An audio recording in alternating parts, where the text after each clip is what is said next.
let's talk about the promises that the Trump administration has laid out, and let's see if they will come through in Trump's second term here. These are all the promises. Establishing a Bitcoin reserve, forming a crypto advisory council, appointing crypto-friendly officials, supporting Bitcoin mining in the US, opposing CBDCs, enhancing banking access for crypto firms, creating a favorable regulatory environment. How many of these actually come to fruition? Well, I hope all of them. I would say probably out of everything we just discussed there, I think a lot of those, we've maybe even seen some early signs of those promises coming to fruition, whether it be appointing crypto-friendly council. I think that's something we've already seen Trump kind of organize ahead of Inauguration Day here. So I would say probably out of all the things we just discussed, the one thing that I think is maybe a bit of a lie would be anti-CBDC. I do not think that we are going to eliminate the central banking system, and just because we're ushering in a new wave of tech and a new way of making these systems more efficient,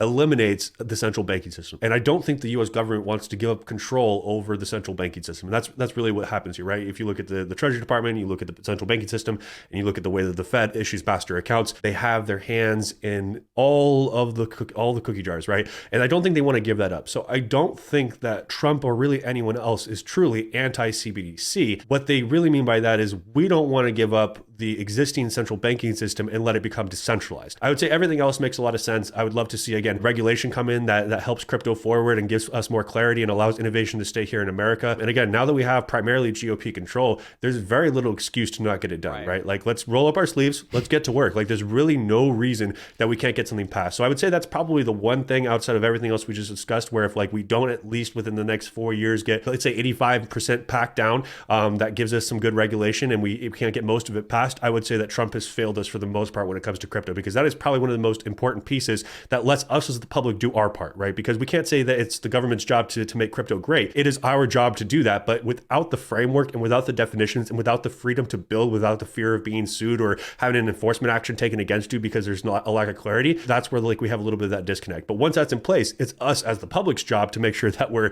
pushing this forward at absolute maximum speed.